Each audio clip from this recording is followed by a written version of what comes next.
PoK से लेकर LOC तक इस समय हालात जिस तरह से तेजी से बदल रहे हैं, उसने पूरे क्षेत्र को मानो बारूद के ढेर पर खड़ा कर दिया है, जहां हर गुजरता मिनट एक नई और अधिक विस्फोटक स्थिति को जन्म दे रहा है। पिछले कुछ दिनों तक जो गतिविधियां पर्दे के पीछे खुफिया स्तर पर सीमित थीं, वे अब खुलकर एक बड़े रणनीतिक टकराव का रूप ले चुकी हैं। भारत द्वारा पीओके के भीतर शुरू की गई निर्णायक और सटीक सैन्य कार्रवाई ने न केवल स्थानीय समीकरणों को पूरी तरह बदल दिया है, बल्कि अंतर्राष्ट्रीय स्तर पर भी हलचल मचा दी है। जिस मोर्चे पर कुछ समय पहले तक भारत को चुनौती देने की कोशिशें हो रही थीं, उसी मोर्चे पर भारत ने कुछ ही घंटों के भीतर ऐसी स्थिति पैदा कर दी है कि विरोधी पक्षों के लिए संभलना मुश्किल हो गया है। यह ऑपरेशन केवल एक सैन्य प्रतिक्रिया नहीं, बल्कि एक व्यापक रणनीतिक संदेश के रूप में देखा जा रहा है, जिसने पाकिस्तान की पारंपरिक योजनाओं को झटका दिया है और साथ ही चीन को भी असहज स्थिति में डाल दिया है। इस घटनाक्रम की सबसे महत्वपूर्ण बात यह है कि भारत ने केवल सीमित कार्रवाई तक खुद को सीमित नहीं रखा, बल्कि उसने ऐसे ठिकानों और चौकियों को निशाना बनाया जो लंबे समय से रणनीतिक दृष्टि से महत्वपूर्ण माने जाते थे। इस कार्रवाई की तीव्रता और सटीकता ने पूरे क्षेत्र में अफरा तफरी का माहौल पैदा कर दिया है, जिससे पाकिस्तान की सैन्य और खुफिया व्यवस्था दोनों पर दबाव बढ़ गया है। वहीं दूसरी ओर चीन, जो इस क्षेत्र में अपने प्रभाव को बनाए रखने की कोशिश करता रहा है, अचानक खुद को एक असहज और रक्षात्मक स्थिति में पाता है। खबरों के अनुसार भारत द्वारा उठाए गए कुछ कड़े कदम, जिनमें कथित रूप से चीनी सैन्य अधिकारियों को हिरासत में लेना भी शामिल बताया जा रहा है, ने बीजिंग तक में हलचल मचा दी है। यह घटनाक्रम केवल सीमा तक सीमित नहीं रहा, बल्कि इसका असर कूटनीतिक और रणनीतिक गलियारों में भी स्पष्ट रूप से देखा जा सकता है। चीन की प्रतिक्रिया इस बात को दर्शाती है कि वह इस पूरे घटनाक्रम से कितना असहज है। उसने एलओसी के साथ साथ अरुणाचल प्रदेश के मोर्चे पर भी अपनी सक्रियता बढ़ाने की कोशिश की है, ताकि भारत पर दबाव बनाया जा सके। लेकिन भारत की मौजूदा रणनीति और तत्परता ने यह स्पष्ट कर दिया है कि वह किसी भी प्रकार के दबाव के आगे झुकने वाला नहीं है। इस पूरे घटनाक्रम ने यह भी दिखाया है कि अब युद्ध केवल सीमाओं पर नहीं लड़े जाते, बल्कि यह बहुआयामी संघर्ष बन चुके हैं, जिनमें सैन्य, कूटनीतिक और मनोवैज्ञानिक सभी स्तर शामिल होते हैं।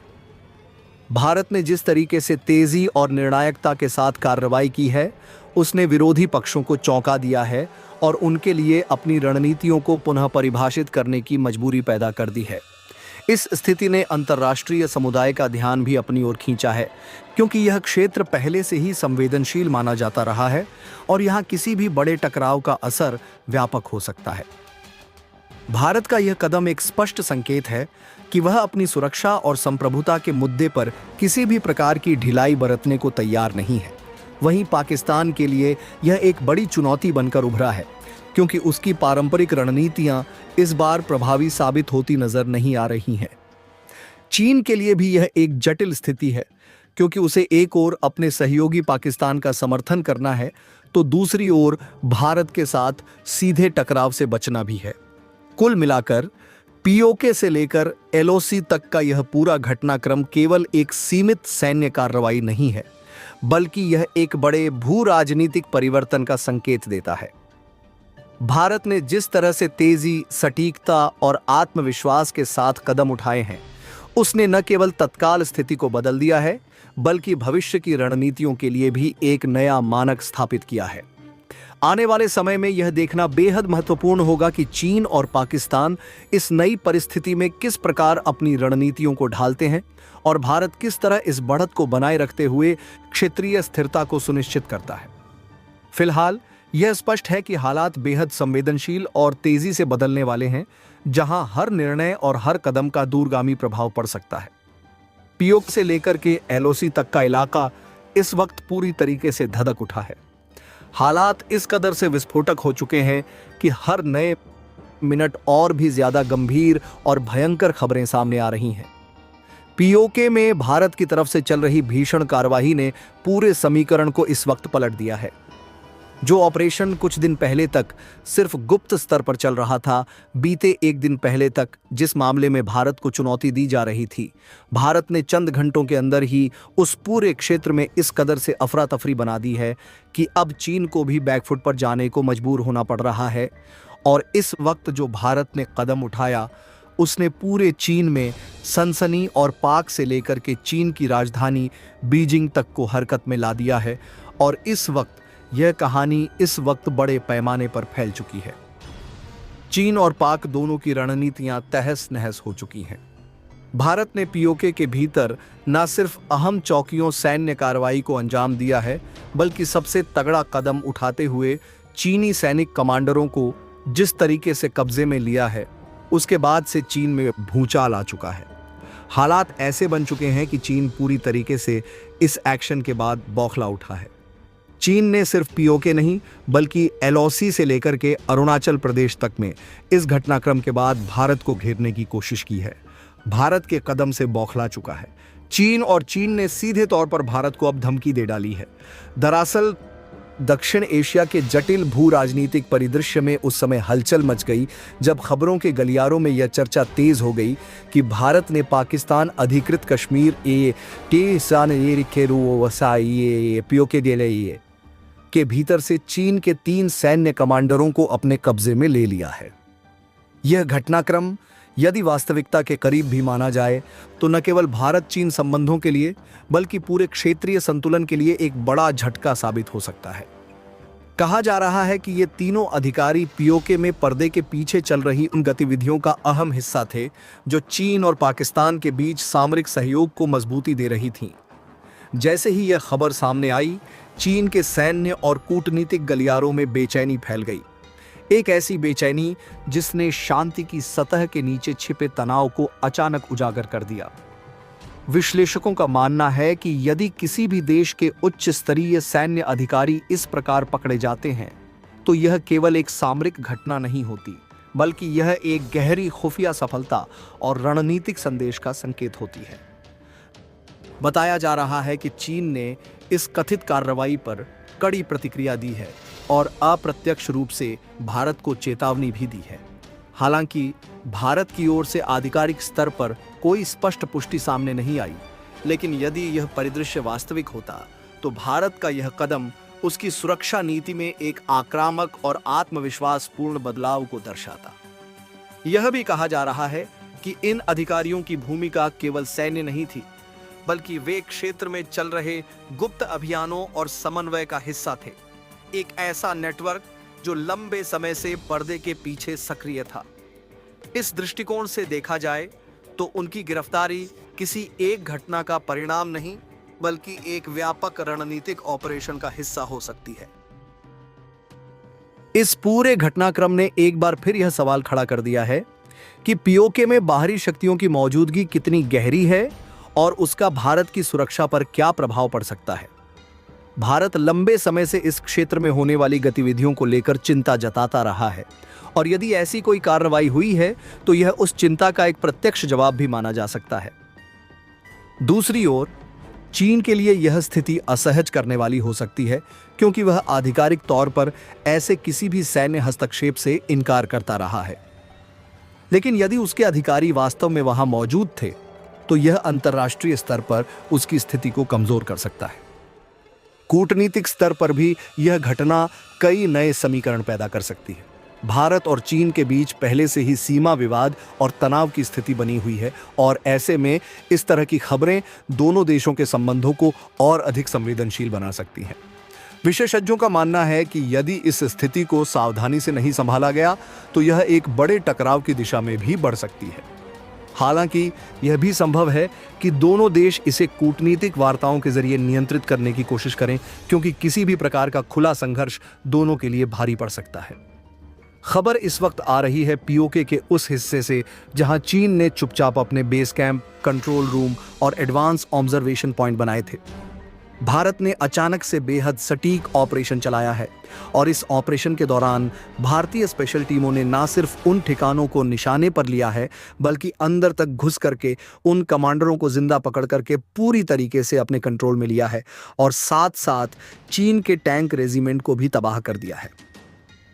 ये कोई साधारण सैनिक नहीं थे, बल्कि ये वही पीओके में चीनी सैन्य पदाधिकारी थे जो स्थायी 5 जमाने के लिए जमीन चीन की बेस जमीन को मजबूत कर रहे थे, जो पीए पाक की इशारों पर आईएसआई के कदम पर और एलओसी पर दबाव बनाने की कोशिश में लगे थे, जो आगे चल कर के पूरे क्षेत्रीय संतुलन को बदलने का चीन का सपना साकार कर रहे थे।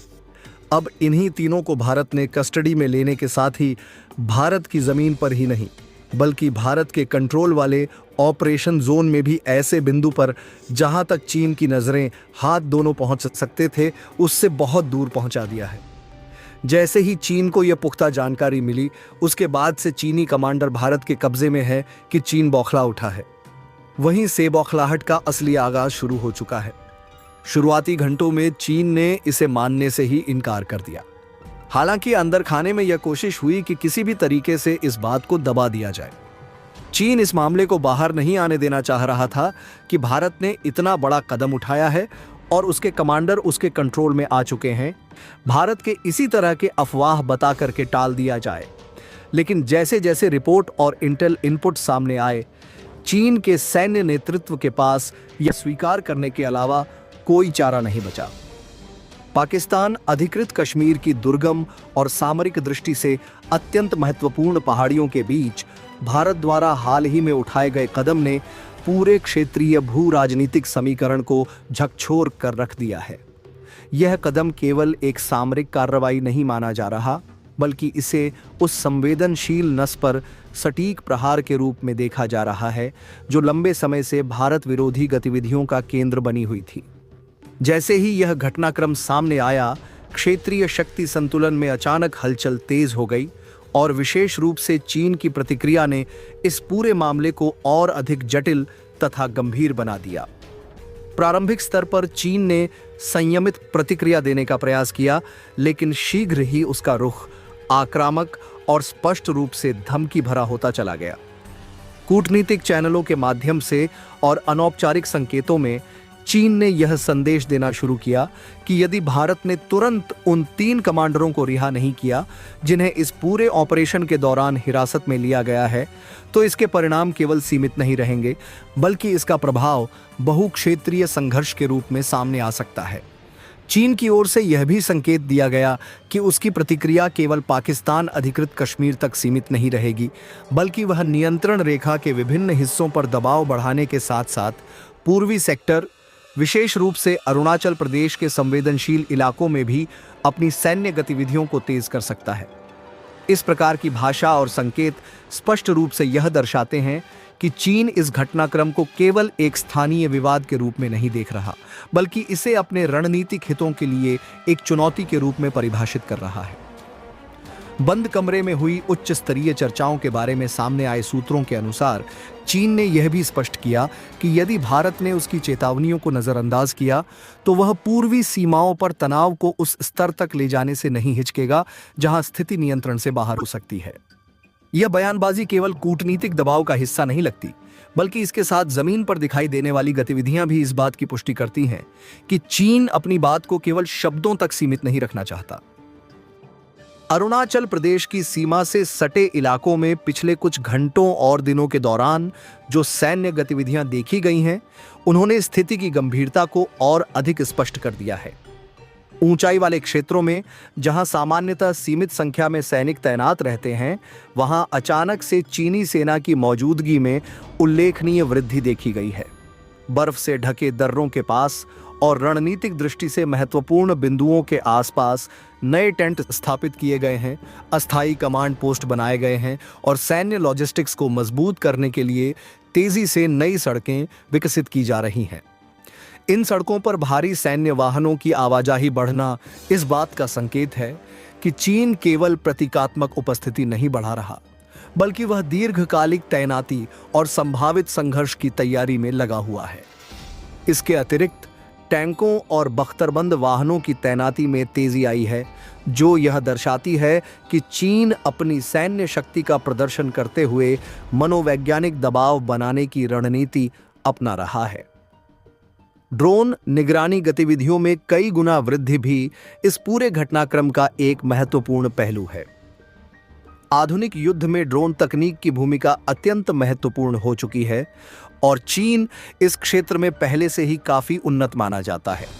सीमा क्षेत्रों में ड्रोन की बढ़ती उड़ानें न केवल निगरानी के उद्देश्य से की जा रही हैं, बल्कि यह भी संभव है कि वे इलेक्ट्रॉनिक इंटेलिजेंस और रियल टाइम डेटा संग्रहण के माध्यम से भारतीय सैन्य गतिविधियों का विश्लेषण कर रहे हों।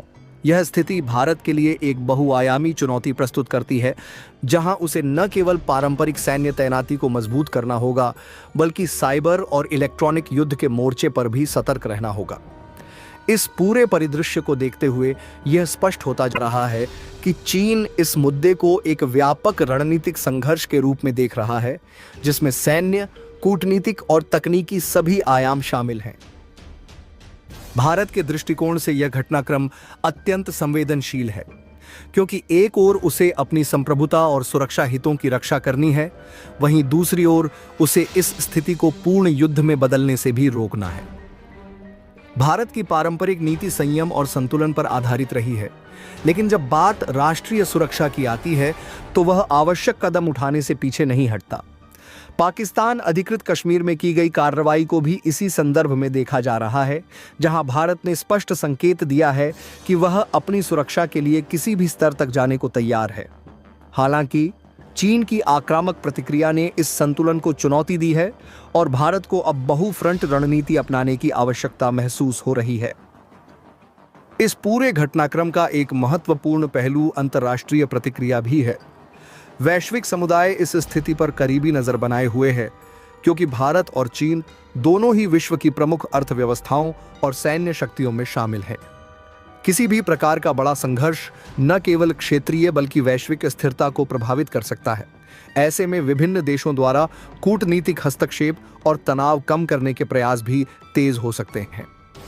संयुक्त राष्ट्र जैसे अंतर्राष्ट्रीय मंचों पर भी इस मुद्दे को उठाया जा सकता है। हालांकि वास्तविक समाधान द्विपक्षीय वार्ता और रणनीतिक संतुलन के माध्यम से ही संभव होगा, और इस कदम से हिल चुका है और वह अब ताकत के प्रदर्शन के जरिए इसे दबाने की असफल कोशिश करने जा रहा है। उधर एलओसी के पास वाली बेल्ट में चीन की हरकतें साफ दिखने लगी हैं। हालांकि एलओसी पर मुख्य भूमि में पाक की सेना होती थी, लेकिन अब जो नया खेल चीन ने शुरू किया है उसमें वह खुद भी पर्दे पर आ चुका है। चीन की टुकड़ियां पाक के नियंत्रण वाले कुछ संवेदनशील सेक्टर के बेहद करीब देखी गई हैं। भारी टैंकों के मूवमेंट, इन्फेंट्री फाइटिंग व्हीकल्स आगे बढ़ना और कुछ इलाकों में नए अस्थायी बंकर, फायरिंग पोजीशन बनाना, ये सब तस्वीरें बदलने लगा है।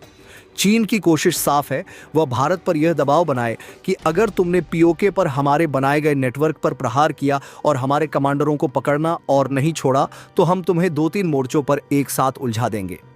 लेकिन अब सवाल यह है कि क्या भारत इस दबाव में आएगा या फिर वही जवाब देगा जो अब तक जमीनी स्तर पर भारत देता आया है। भारत की तरफ से जो संकेत निकल करके आए हैं वे साफ, सख्त और दो टूक हैं। भारत ने 7 शब्दों में चीन को संदेश दे दिया है कि ना तो कमांडर को छोड़ेंगे और ना ही झुकेंगे। भारत ने साफ कर दिया है कि अगले 24 घंटों के भीतर अगर चीन ने अपनी सेनाओं को पीछे नहीं खींचा, अगर उसने पीओके के अंदर से अपनी मौजूदगी को नहीं कम किया, तो इसका खामियाजा खुद चीन को भुगतना पड़ेगा। अगर वह एलओसी पर अरुणाचल मोर्च पर तनाव बढ़ाने की दिशा में चलता रहा, तो भारत का अगला एक्शन और भी ज्यादा और खतरनाक होगा और चीन के लिए ज्यादा घातक साबित होगा। यह कोई खाली धमकी नहीं थी, बल्कि उस आत्मविश्वास से भरा भारत का बयान था जो भारत को पीओके के भीतर हासिल हो चुके ठोस सैन्य लाभ से मिला है। भारत ने चीन के सामने साफ शर्तें रख दी हैं। भारत की तरफ से कहा गया है कि अगर चीन सच में अपने कमांडरों को वापस ले जाना चाहता है, अगर वह इस पूरे इलाके में मामले को आगे बढ़ने से वास्तव में रोकना चाहता है, तो सबसे पहले कदम उसे उठाना होगा कि वह पीओके को तत्काल और पूरी ताकत के साथ खाली करे। पीओके में जो भी उसके सैन्य बेस स्कैम बने हैं, जो फॉरवर्ड लॉजिस्टिक हब और कंट्रोल सेक्टर्स उसने पीओके के सहयोग से खड़े किए हैं, उसे तुरंत समेटे और अपनी फौज को पीछे ले जाए, इस बात के पक्के सबूत दे दिए गए हैं कि पीओके की धरती पर अब वह किसी सैन्य गतिविधि के लिए इस्तेमाल नहीं करेगा। इसके साथ ही भारत ने यह भी साफ कहा है कि पीओके से होकर के एलओसी पर जो लगातार सहायता पहुंचाई जा रही है, जो गोला बारूद उपकरण और इंफ्रास्ट्रक्चर पाक को सपोर्ट देने के लिए किए जा रहे हैं, उन्हें भी तत्काल प्रभाव से चीन को रोकना होगा। नहीं तो अगला निशाना वे रूट और सप्लाई लाइनें भी होंगी जिन पर अभी तक चीन निर्भर रहा है। दरअसल भारत ने सिर्फ कमांडरों को पकड़ा भर नहीं, बल्कि पूरे इलाके पर अपनी तरह का नियंत्रण स्थापित कर लिया है। पीओके के भीतर वह जोन जहां से चीन अपनी गतिविधियां चला रहा था, अब भारत की नज़र, भारत की पकड़ और भारत की तैनाती तीनों मजबूत हो चुकी हैं। चीन के जो बेस कैंप वहां बने हुए थे, जो युद्ध के समय आगे बढ़ने के लिए इन्फोर्समेंट पॉइंट का काम कर रहे थे, जो आईएसआई के सहयोग से एक पूर्ण सैन्य गलियारे में बदले जा रहे थे, भारत ने उन्हें एक के बाद एक न सिर्फ निशाने पर लिया, बल्कि कई जगहों पर पूरी तरीके से नेस्तनाबूद कर दिया है। कई बेस पर तो यह स्थिति बनी हुई है कि अब वहां सिर्फ जले हुए टेंट, टूटे एंटीना, बिखरा हुआ गोला बारूद और भागते हुए सैनिक छोड़े सामान साफ नजर आ रहे हैं। इन्हीं बेसों के अंदर से जब भारत के स्पेशल कमांडो दस्ता ने ऑपरेशन करते हुए दस्तावेज, डिजिटल डिवाइस और संचार उपकरणों को कब्जे में लिया है, तब जाकर के बहुत सी चीजें साफ हो चुकी हैं। दस्तावेज और डिजिटल डाटा ने साफ दिखाया है कि चीन सिर्फ एक पर्यवेक्षक के रूप में पीओके में मौजूद नहीं था, बल्कि पूरे क्षेत्र को 3 अलग अलग फज में बांट करके लगातार अपनी फौज की विस्तृत योजना पर काम कर रहा था। भविष्य के लिए बनाए गए नक्शे, सड़कों के विस्तार की योजनाएं, ऊंचाइयों पर एडवांस रडार सिस्टम लगाने तक की योजना चीन तैयार कर रहा था, और साथ ही एलओसी के बेहद नज़दीक ऐसे पॉइंट की पहचान जहां से अचानक हमला कर भारतीय चौकियों को कभी भी हिलाया जा सके। यह सब चीज़ें उस डाटा में दर्ज पाई गई हैं। ये वही सबूत हैं जिन्होंने भारत को नैतिक और रणनीतिक दोनों स्तर पर और भी दृढ़ बना दिया है। अब चीन जिस बुरी तरीके से बौखला रहा है, उसकी असली वजह यही है कि वह इस पूरी कहानी को ना तो सिर्फ पूरी तरह से छुपा सकता है और ना ही इसे खुल के स्वीकार कर सकता है। अगर वह यह मान लेता है कि उसके कमांडर वास्तव में भारत के कब्जे में है, तो उसे यह भी स्वीकार करना पड़ेगा कि वह पीओके में चुपचाप घुसा हुआ था और जो अंतर्राष्ट्रीय मंचों पर किए गए उसके बयान के बिल्कुल उलट होगा। अगर वह यह कह दे कि वह पीओके में नहीं था, तो फिर यह सवाल उठेगा कि जिन कमांडरों की रिहाई की मांग वो कर रहा है, वो आखिर भारत ने कहां से पकड़े। यही वह पेचीदा स्थिति है जिसकी झुंझुलाहट चीन की बयानबाजी में इस वक्त साफ नजर आ रही है। एक तरफ खुलकर के वह कुछ बोल नहीं पा रहा है, दूसरी तरफ पीठ पीछे लगातार धमकियां और दबाव की भाषा इस्तेमाल कर रहा है। भारत इस मौके का इस्तेमाल केवल सैन्य स्तर पर ही नहीं, बल्कि कूटनीतिक मैदान पर भी बखूबी किया है। संयुक्त राष्ट्र ने भारत ने पूरे ठोस सबूतों और बिंदुवार जानकारी के साथ यह रख दिया है कि कैसे पीओके की धरती को चीन और पाक मिलकर के एक खतरनाक सैन्य लैब में बदल रहे थे, कैसे आम लोगों को घरों से निकालकर उन इलाकों को खाली करवाया गया, कैसे रातों रात नए कैंप बने, कैसे लैंडस्केप को सैन्य उपकरणों के अनुकूल बदला गया और कैसे एलओसी पर भारत के लिए नया खतरा खड़े करने के लिए सब खेल खेला गया। भारत ने दुनिया के सामने यह भी रखा कि उसने पहले से ही चेतावनी दी थी कि किसी भी गंभीरता से चीज को लिया जाएगा, और आज जब उसने स्वयं आगे बढ़कर के कार्रवाई की है, तो कई देश उसकी बात को, नजरियों को सुनने के लिए मजबूर हैं। संयुक्त राष्ट्र के गलियारे में इस वक्त चीन और पाक दोनों की चालें खुल करके बेनकाब हो चुकी हैं।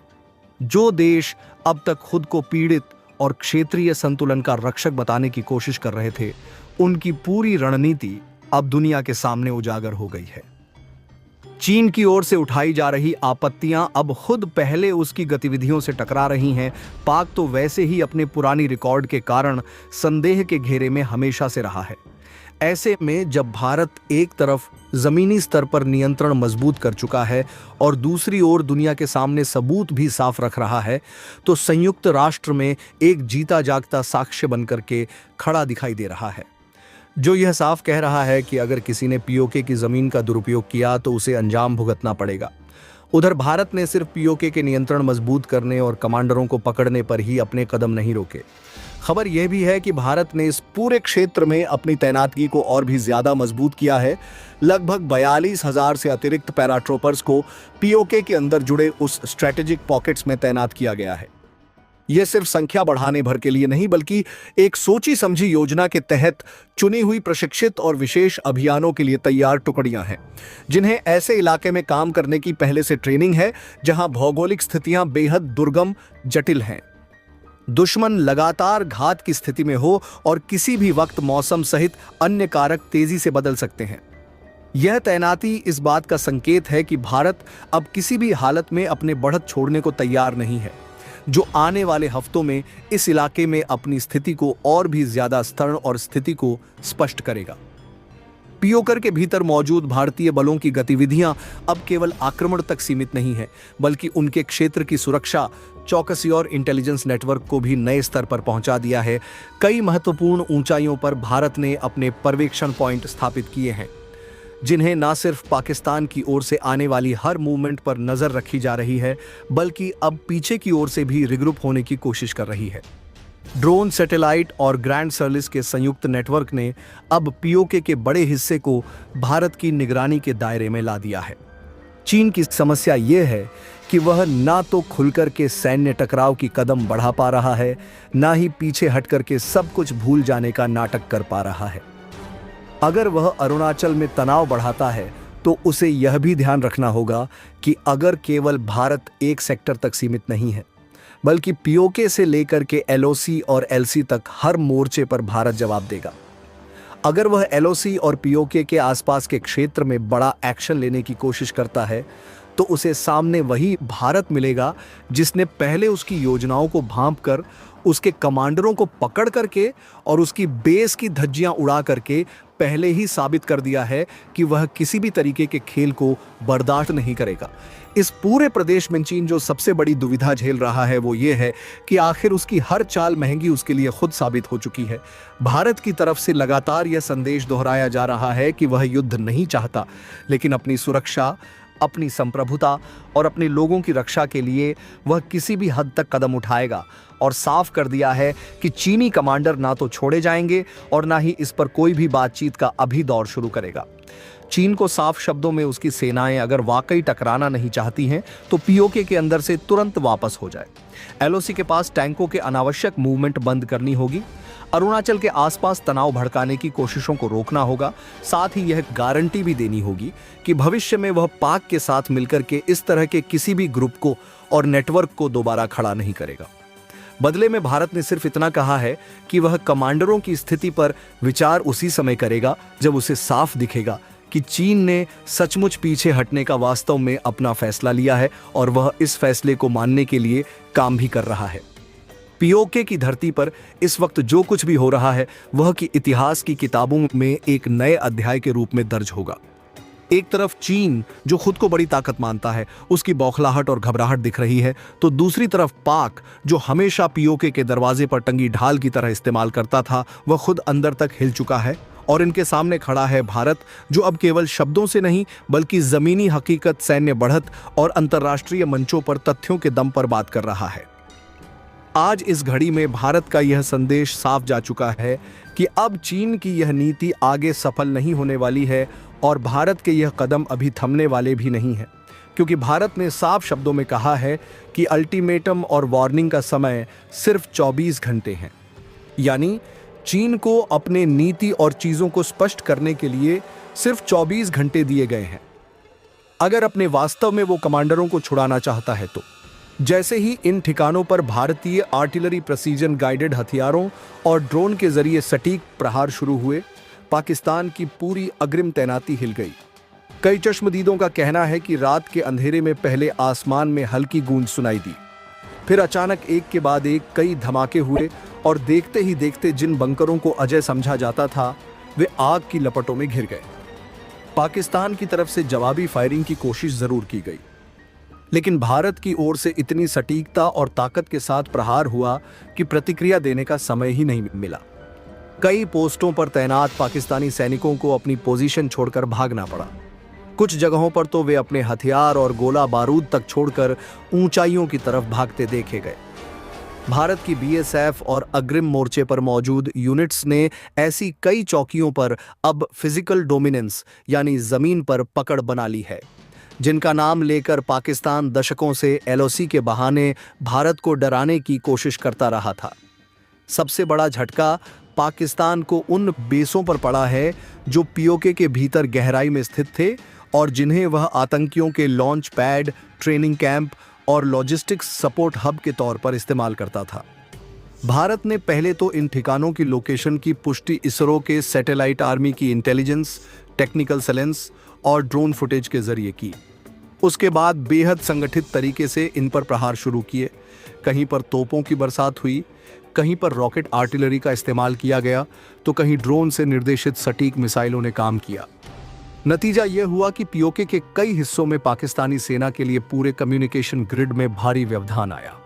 कई कमांड पोस्ट से संपर्क टूट गया, रिसप्लाई रूट्स बाधित हो गए और अग्रिम मोर्चों पर तैनात जवान खुद को बिना पर्याप्त गोला बारूद के फंसा हुआ महसूस करने लगे। लेकिन कहानी यहीं खत्म नहीं होती। चीन, जो अब तक पीओके की धरती पर अपने पैर जमाने की फिराक में था, जो अपनी सेना को धीरे धीरे आगे बढ़ा रहा था और जो पीओके को अपने लिए एक सामरिक कॉरिडोर के रूप में बदलना चाहता था, उसे भी भारत के सीधे और तगड़े एक्शन के सामने झुकना पड़ा। चीन की योजना साफ थी कि पीओके के सहारे वह भारत के लिए दो तरफा मोर्चा खोल दें, एक तरफ एलएसी पर दबाव बढ़ाए और दूसरी तरफ पीओके से होकर सैन्य मौजूदगी बढ़ाकर भारत के पश्चिमी मोर्चे पर भी भारत को परेशान रखे। लेकिन भारत ने पीओके के अंदर घुसकर जिस तरह एक के बाद एक फॉरवर्ड पॉइंट्स, ऑब्जर्वेशन पोस्ट और शेल्टर पॉइंट्स पर निशाना साधा, उसने चीन की इस पूरी सोच की कमर तोड़ दी।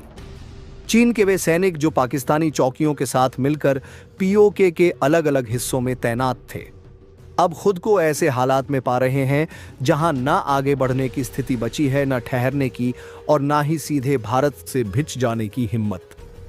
कई रिपोर्ट्स यह दावा कर रही हैं कि भारत की कार्रवाई के बाद चीन की टुकड़ियों में जबरदस्त भगदड़ मच गई। जो चीन अब तक पीओके में और आगे घुसने की फिराक में था, जिसे लगता था कि भारत सिर्फ बयान जारी करेगा और सीमा पर रक्षात्मक रुख अपनाए रखेगा, वह अब अपनी सेना समेत बैकफुट पर आता दिख रहा है। कई सेक्टर से यह खबर सामने आई है कि चीन ने अपने कई अस्थायी कैंप, उपकरणों के डिपो और कम्युनिकेशन नोड्स को जल्दी जल्दी समेटना शुरू